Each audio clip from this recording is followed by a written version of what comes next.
Hola a todos, mi nombre es Silvia Olivo, pertenezco al grupo de recursos forrajeros de la Estación Experimental INTA Manfredi. El tema que vamos a abordar hoy es la siembra de alfalfa y cuáles serían las pautas que debemos considerar para planificar una siembra exitosa de este cultivo. Antes de eso, mencionar que en Argentina actualmente contamos con una superficie de alrededor de 3,2 millones de hectáreas, de las cuales el 80% se cultiva en secano y está destinada para la producción de carne y leche. Básicamente afecta a lo que es la región pampeana, lo que se puede observar en el mapa con zona de color verde, y el 20% restante corresponde para, se cultiva bajo riego y es destinada principalmente a la producción de heno y semilla en la región NOA, Cuyo y Patagonia. Históricamente, la utilización de este cultivo ha sido un 60 a un 65% pura, ya sea para alimentación directa o confección de reservas, y un 35 o un 40% consociada con otras pasturas, como los pueden ser las festucas mediterráneas o continentales. ¿Por qué sería importante que un cultivo como la alfalfa forme parte del sistema productivo, de una unidad de rotación? Primero, porque es una leguminosa y tiene la capacidad de fijar nitrógeno atmosférico y utilizarlo para producir biomasa. Es un cultivo que dura varios ciclos productivos, dependiendo de la zona, podemos estar hablando de 3, 4, hasta 5 años. Ayuda a prevenir la erosión hídrica, porque tenemos un cultivo que está permanentemente, dependiendo de la época del año, con mayor o menor cobertura sobre la superficie del suelo, pero cubriendo esta superficie. Mejora gracias a su sistema radicular, porque estamos hablando de un cultivo que puede llegar a tener raíces si el suelo no tiene limitantes de a una profundidad mayor de 3 metros, 3, 4 metros, ayudan a mejorar la estructura del suelo y a su vez permiten controlar la profundidad de la napa. Y si tenemos napas cercanas de agua de buena calidad, sería una fuente importante, si no sufre periodos de anegamientos prolongados del cultivo, eh, ayudarían a lo que es el crecimiento del cultivo.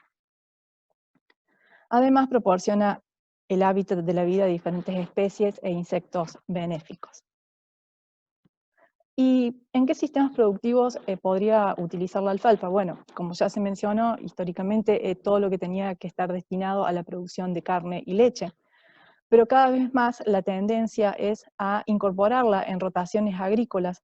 El destino principal es la confección de reservas, rollos, fardos o megafardos, estos últimos con una tendencia importante a la exportación. Ahora bien, cuando decidimos sembrar el cultivo, eh, el cultivo de alfalfa a lo largo de su vida productiva, hay diferentes momentos o puntos que debemos tener en cuenta. Particularmente en esta charla nos vamos a enfocar lo que es el momento de la siembra, pero también hay que conocer aspectos que se tienen que tener en cuenta durante la implantación de este cultivo, que es el periodo que va desde la siembra al primer corte. Se debe definir un primer momento de corte en función de determinadas características y estadios fenológicos que tiene que tener este cultivo, y cuidados o recomendaciones que debemos considerar entre los sucesivos rebrotes. Pero hoy nos vamos a enfocar a lo que es el momento propio de la siembra y qué factores o qué elementos tenemos que tener en cuenta para que esta operación sea lo más eficiente posible y repercuta positivamente a lo largo de la vida útil del cultivo. Para todo esto, para lograr todo esto, porque estamos hablando de un cultivo que dura varios ciclos productivos, es muy importante planificar. ¿Y por qué es importante? Porque desde que se siembra hasta que se implanta el cultivo, pasa mucho tiempo. Generalmente, si hablamos de una siembra de otoño, marzo, podemos estar utilizando el cultivo en la zona central de Córdoba alrededor de octubre. Sí, las lluvias, no como en este año, que no tenemos buena cantidad de lluvias, pero en líneas generales, en octubre recién podemos estar utilizando por primera vez el cultivo. Es decir, pasa mucho tiempo hasta que se puede generar esa primera utilización. A su vez, para planificar necesitamos cuantificar. Y cuantificar es decir, es saber cuánto nos cuesta sembrar una hectárea de alfalfa y cuánto nos cuesta el mantenimiento de la misma a lo largo de por ejemplo, en este caso, de 4 años de ciclos productivos. En líneas generales estamos hablando de entre siembra y mantenimiento alrededor de $800 por hectárea por año, de los cuales entre 350 a $400 es lo que nos cuesta sembrar de ese total. 350 a $400 es lo que nos cuesta sembrar la alfalfa. Ahora bien, cuando de ese total nosotros desglosamos qué es lo que se lleva la mayor proporción de esos costos, nos encontramos que el 44% de los costos corresponden a semilla, el 24% puede corresponder a fertilizantes, dependiendo en la zona en que nos encontremos y demás, hablando de fertilizantes fosforados o alguna aplicación de yeso, no nitrógeno, pero sí fósforo y alguna aplicación de yeso, dependiendo del suelo. Un 12% lo abarcan lo que son herbicidas e insecticidas. Un 11% se lo lleva a la operación de siembra, hablando de una sola pasada en operación de siembra, no hablando de líneas cruzadas, sembrando en líneas paralelas, eso lo vamos a ver más adelante. Y un 9% se lo llevan las tareas de pulverización. Esto está publicado, estos son los valores actualizados, pero esto se puede encontrar en esta cartilla técnica que está disponible en la página de INTA Manfredi. Y por año en mantenimiento podemos estar hablando entre 60 a $100. Entonces, es muy importante prestar mucha atención en este periodo porque es una inversión proporcionalmente a lo que dura el ciclo productivo del cultivo importante. Entonces, bien, ¿cuáles son los aspectos que vamos a tener en cuenta para que este porcentaje de semilla y este costo que nosotros tenemos en semilla, la cantidad que pongamos de semilla sea la que finalmente nosotros podemos tener en el campo, ¿sí? Porque hay que recordar que una semilla de alfalfa nos genera una planta y esa planta, si no está, queda un espacio vacío que luego se empieza a llenar de malezas o de cultivos no deseados. Bien, entonces, de las variables que nosotros tenemos que cuantificar para hacer una siembra exitosa, la primera de ellas es la elección del cultivar y viene relacionado al porcentaje, ¿no?, de utilización de lo que es la semilla, una fecha de siembra óptima, tener en cuenta cuál es el mejor cultivo antecesor, tener una densidad de siembra adecuada, trabajar con un sistema y profundidad de siembra correcta y saber cuáles son las distancias interhileras en las cuales nosotros vamos a lograr los mayores rendimientos. Ahora bien, vamos a ir desglosando cada uno de estos puntos y al final vamos a hacer como un resumen de todos estos temas tratados. En cuanto a la elección del cultivar, en INTA Manfredi se lleva adelante desde hace muchos años la red de alfalfa, la Red Nacional de Evaluación de Cultivares de Alfalfa. Hay ensayos en diferentes partes del país, como lo muestra este mapa, y en esos ensayos básicamente se evalúa el rendimiento y se separa a los cultivos dependiendo de su reposo invernal, las características fenológicas y morfológicas, y como bien dije, se evalúan las características productivas de cada cultivar. Anualmente sale una revista que se llama Avances en Alfalfa, que la pueden encontrar en este directorio, y ahí va a estar ordenado todo el listado de empresas participantes con los niveles productivos por año de cada localidad y para cada cultivar que participa en la red. Entonces ese puede ser un buen punto de partida para definir qué cultivares puedo utilizar dependiendo en la zona en que me encuentro. Ahora bien, cuando nos referimos al reposo invernal, rápidamente para explicar qué es lo que es el reposo invernal, es una característica genética que le permite a las plantas mantenerse en latencia durante periodos de bajas temperaturas, previo a que se acumuló reservas en la raíz y en la corona, que es la forma de persistir que tiene la alfalfa a lo largo de diferentes ciclos productivos. existen diferentes grados de reposo invernal que van de 0 a 5, 6, 7, 8, 9, hasta 10 y 11. Estos grupos, 6 y 7, son los que generalmente dejan de crecer en el otoño y el invierno, entran en latencia o en reposo invernal, mientras que los grados de mayor reposo, menor reposo, 8, 9, 10 y 11, si tienen condiciones mínimas de humedad y temperatura, pueden seguir creciendo y aportando forraje en esa época del año. Las diferencias, un poco lo que mencioné, van a estar dadas entre el periodo de crecimiento, las resistencias que tenga cada uno de ellos a las bajas temperaturas, la longitud de sus entrenudos, o sea, lo que va a dar la altura del tallo, el tipo de porte que tenga cada uno, y la proporción de tallos en estadios reproductivos que puede tener cada uno de ellos. Ahora bien, ¿cuál es la fecha de siembra óptima para este cultivo? Es a principios de otoño. Para la zona central de Córdoba podemos estar hablando de mediados de febrero, principios de marzo. ¿Y por qué? Porque tengo las temperaturas óptimas para la germinación y la emergencia, entre 18 y 29 grados centígrados. Tenemos buena humedad de suelo. Vamos a un periodo donde tenemos menor presencia de malezas agresivas que en primavera-verano, y se favorece el desarrollo de la corona y de la raíz, que, como ya mencioné, es el factor más importante que nos va a permitir que el cultivo dure varios ciclos productivos. ¿Y qué pasa si yo me retraso la siembra a mediados o a fin de otoño? Tengo, al momento del primero y segundo año, una menor producción de hojas y tallos, es decir, tengo menor producción de biomasa.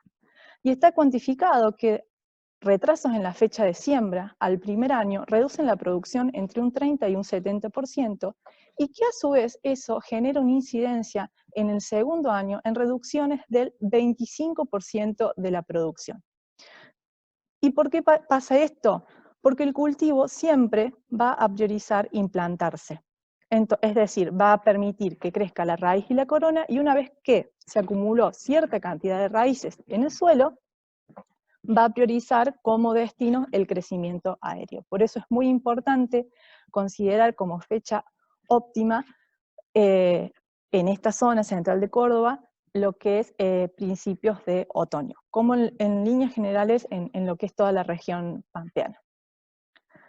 Esto es para mostrar gráficamente, a través de una imagen, qué pasó, ese desarrollo que yo recién les mostraba que se ve reducido.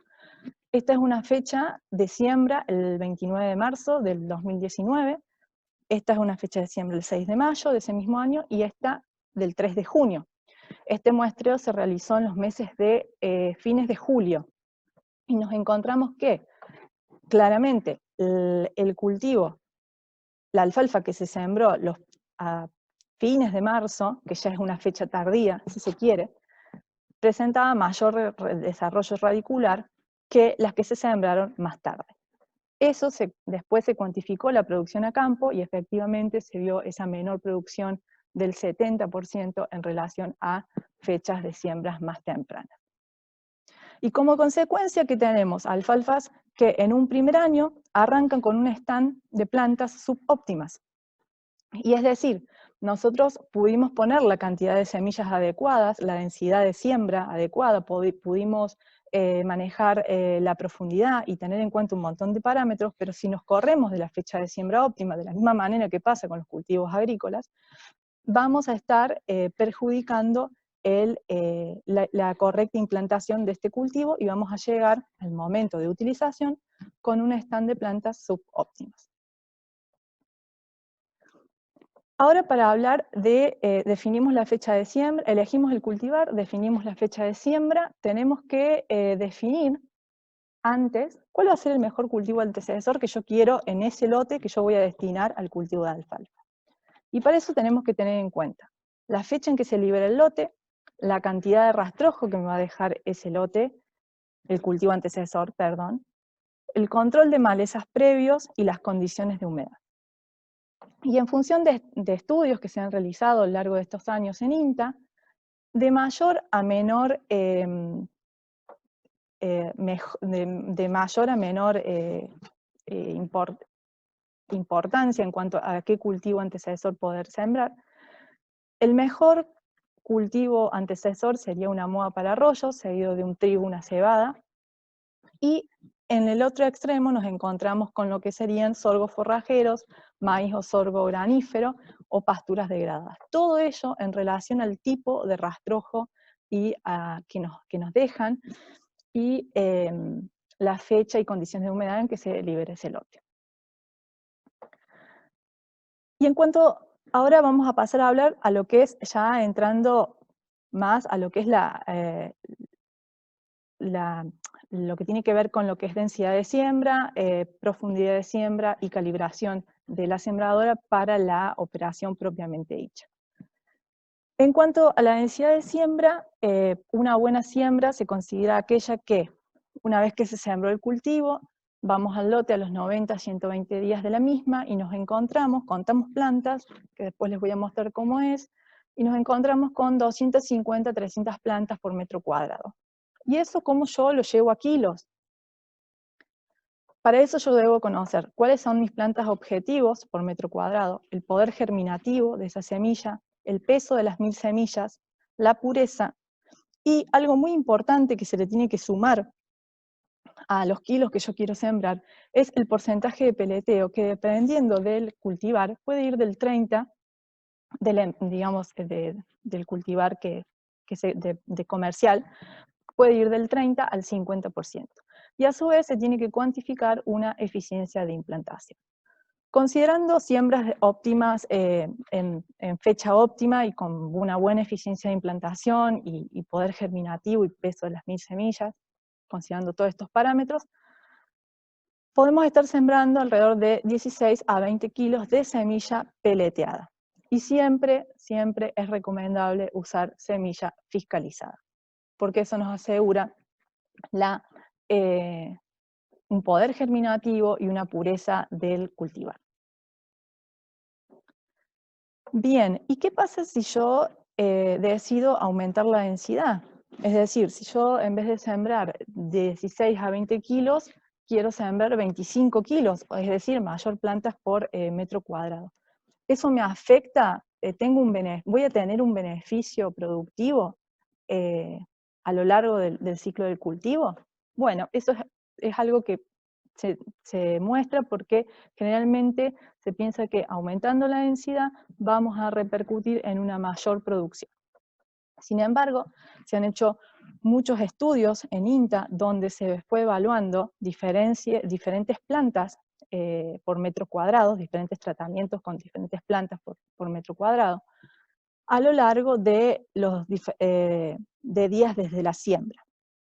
En este caso, por ejemplo, se evaluó un tratamiento tenía 700 plantas por metro cuadrado, el otro tenía 500, 400 y 280. Se fue al campo a los 20, 60, 120 y 180 días de la siembra y se cuantificaron las plantas que había en esos periodos por metro cuadrado.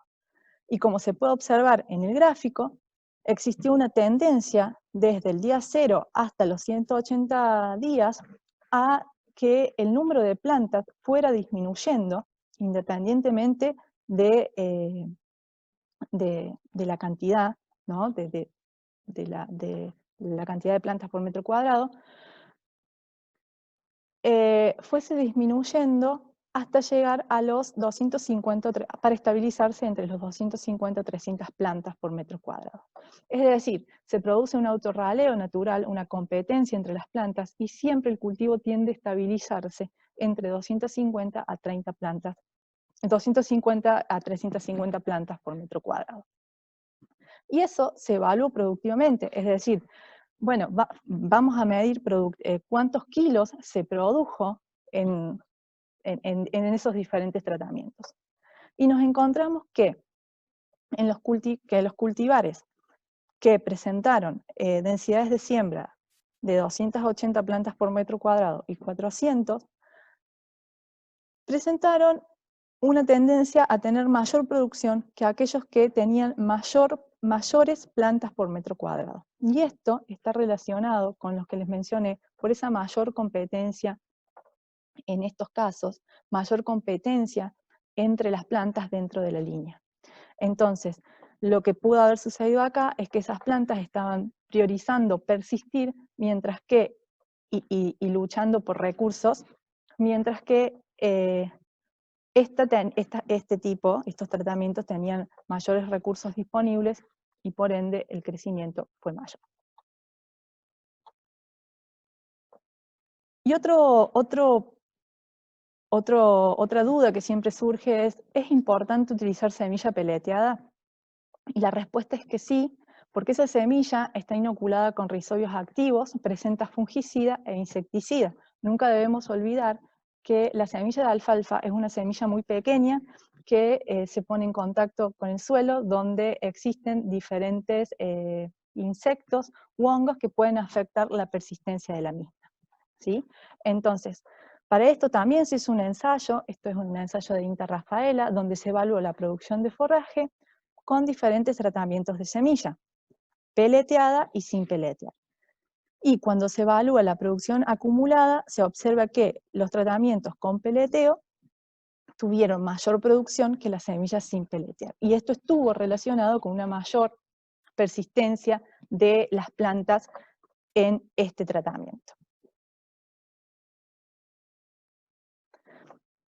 Ahora bien, ya definimos la densidad, ya sabemos que la densidad óptima es aquella que a los 90 o 120 días tengamos entre 250 y 300 plantas por metro cuadrado cuando vayamos y hagamos los conteos. Ahora necesitamos definir cuál es la distancia de hileras a la que yo la voy a poder sembrar o a la que la debo sembrar. Existe una distancia de siembra óptima que es entre los 15 a 17,5 centímetros. Ahí es cuando yo obtengo la mayor producción. Sin embargo, existe una tendencia marcada en sembrar este cultivo en líneas paralelas, dada la disponibilidad de maquinaria, a 20 centímetros. Sin embargo, cuando esto pasa, se cuantificó pérdidas en el rendimiento de un 20%. Entonces, lo que pasa en el medio productivo es que para salvaguardar esta pérdida, lo que se intenta hacer es cruzar hileras, es decir, a una misma densidad, dividirla en dos y hacer una doble pasada con la sembradora. La siembra cruzada o tipo raviol, que comúnmente se conoce, o la siembra en sesgo, que puede ir de ángulo de 35 a 45. Esto se evaluó a igual densidad y nos encontramos que productivamente, al cabo de 2 años, evaluando siembras cruzadas, sesgadas, en comparación a 20 centímetros, la producción fue similar para todos los tratamientos. Es decir, y si cruzo hileras y aumento la densidad, también ese es otro planteo. ¿Qué pasa en esta situación? Bueno, en INTA Villegas se realizó un ensayo donde se evaluaron diferentes grados de reposo, grado 6 y grado 9. Se sembró a líneas paralelas a 20 centímetros, a alta y baja densidad, y cruzada a ángulo de 90, es decir, tipo raviol, alta y baja densidad, y se encontraron con que la producción fue similar al cabo de dos años de evaluación, la producción fue similar. Y cuando se evaluó en un grado de reposo, de un menor grado de reposo, un grado de reposo 9, la situación o el comportamiento fue similar al de grado de reposo 6. Entonces, como conclusión, lo que es arreglos de siembra para el cultivo de alfalfa, si no podemos sembrar a 15 o a 17,5 centímetros, que es la distancia de siembra óptima, no se recomendaría cruzar con igual o distinta densidad porque la producción es similar a sembrar a 20 centímetros. De esa manera estaremos incurriendo en un gasto mayor, operativo mayor de lo que corresponde al costo de la siembra. Y cuando pensamos en qué sistema de siembra yo puedo realizar este cultivo, puede ser convencional o directa, pero tenemos que tener en cuenta varios aspectos. Primero, la firmeza de la cama de siembra, el riesgo de planchado, los niveles de cobertura de rastrojo, el contacto de la semilla con el suelo y el control de la profundidad. Para la zona central de Córdoba, a modo de ejemplo, es muy importante guardar la humedad que tenemos en el suelo. Entonces, realizar una siembra convencional, si bien podemos tener una rápida emergencia del cultivo, si entramos en un periodo que no tenemos lluvias, probablemente se pueda estar afectando el desarrollo a posterior del mismo. Por eso, en estas situaciones, siempre va a ser mejor utilizar y realizar una correcta siembra directa, manejando la profundidad, ir en búsqueda de la humedad y demás, para asegurarnos de no perder la humedad que nosotros tenemos en el suelo. Se hizo un ensayo, esto es un ensayo en una zona más húmeda, en la zona de Rafaela, donde se evaluaron diferentes sistemas de siembra, convencional, siembra directa con rastrojo y sin rastrojo, y en esta situación donde la humedad no es tan limitante como en la región central de Córdoba, la zona de Manfredi, no se obtuvieron diferencias significativas en la producción de forraje a lo largo de dos o tres ciclos productivos. Entonces, esto está en relación con lo que le mencionaba al principio. Dependiendo de la zona donde nos encontremos, una u otra va a adquirir mayor relevancia.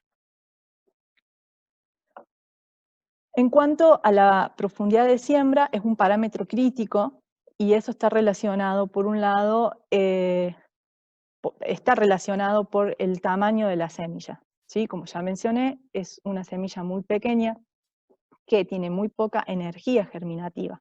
Entonces, si nosotros nos excedemos en la profundidad óptima, vamos a fracasar en la correcta implantación de la misma. La profundidad óptima de siembra va de 1 a 1,5 centímetros. Este es un trabajo que se realizó en Estados Unidos, donde se muestra el porcentaje de emergencia a los 14 días de la siembra para diferentes profundidades. Y vemos que cuando se trabajó a profundidades de 0,6 a 1,3 centímetros, se logró un 60% de emergencia. En la medida que aumentamos la profundidad, el porcentaje de emergencia disminuye drásticamente, pasando de un 48% a un 2%. Es decir, que el impacto, esto si bien es extremo, el impacto de pasar acá a acá es importante en la pérdida de plantas que nosotros tenemos en el lote. Entonces, ¿qué pasa si yo no tengo esa humedad entre 1 a 1,5 centímetros y no tengo la humedad a esa superficie, no quiero mover el suelo, quiero hacer siembra directa? Bueno, una de las opciones que se tiene o que se puede hacer es retirar las ruedas tapadoras de la sembradora y utilizar las ruedas aprieta semillas. Con eso lo que vamos a lograr es que la semilla esté en contacto con la humedad a una mayor profundidad, pero vamos a tener una situación donde la profundidad aparente, que es decir, el largo de la profundidad total del surco, va a ser mayor, pero la profundidad real, es decir, la zona donde la semilla va a estar en contacto al retirarle las ruedas tapadoras con la humedad, va a ser mucho menor. Entonces, de esa manera nosotros nos aseguramos colocar la semilla en contacto con la humedad y que al no taparla, al no colocarle tierra encima, va a poder emerger de manera sin ningún problema. ¿Y cómo sabemos si fuimos exitosos, si la implantación fue exitosa? Para ello debemos contar plantas y determinar lo que se denomina la eficiencia de implantación, que es la cantidad de plántulas logradas sobre la cantidad de semillas viables sembradas. Para ello se va al campo con una regla o un centímetro de 1 metro, se pone a lo largo de 1 metro de la línea de surco y se cuantifica la cantidad de plantas que tenemos en ese metro lineal. Después hacemos las relaciones necesarias de ese metro lineal, llevarlo a superficie, a metros cuadrados, para saber cuántas plantas efectivamente tenemos por metros cuadrados, y calcular así esta relación entre la cantidad de plántulas logradas sobre la cantidad de semillas viables que nosotros sembramos. Esto es mostrar gráficamente cómo es que lo hacemos nosotros a campo. Al principio es simplemente contabilizar, y después, en la medida que el cultivo va avanzando en su desarrollo, es más difícil individualizar cada planta, por lo que se suele llevar una trincheta o algún cuchillo para limpiar al ras de la línea y poder cuantificar así cada una de estas plantas. Ahora bien, para resumir todo lo que vinimos hablando hasta el momento, desde la parte de costos, pero principalmente haciendo foco en cuáles son los elementos, a lo que yo denomino alpha tips, que serían los elementos que nosotros debemos considerar para lograr un éxito en la siembra de alfalfa. Si bien es importante planificar y cuantificar cuánto nos sale sembrar una pastura, eso es el principio de cualquier planificación, es importante después tener en claro todos estos parámetros que vamos a ver resumidamente para lograr un éxito en la implantación del cultivo. Entonces, retomando y a modo de resumen para cerrar, la fecha de siembra óptima es principios de otoño, el cultivo antecesor, moa para arroyos, girasol, trigo, soja ciclo corto o maíz para silaje. La cantidad de plantas por metro cuadrado a los 90 a 120 días de la siembra es de alrededor de 250 a 350 plantas. La densidad de siembra va desde los 16 a los 20 kilos por hectárea de semilla peleteada. Y en cuanto a los sistemas y profundidad de siembra, puede ser directa o convencional, y la profundidad óptima es de 1 a 1,5 centímetros. En cuanto al arreglo espacial y la distancia entre hileras, tenemos que pensar en líneas paralelas a 17, entre 15 a 17,5 centímetros de distancia entre hileras. Pero esta es una opinión personal, y creo que es muy importante.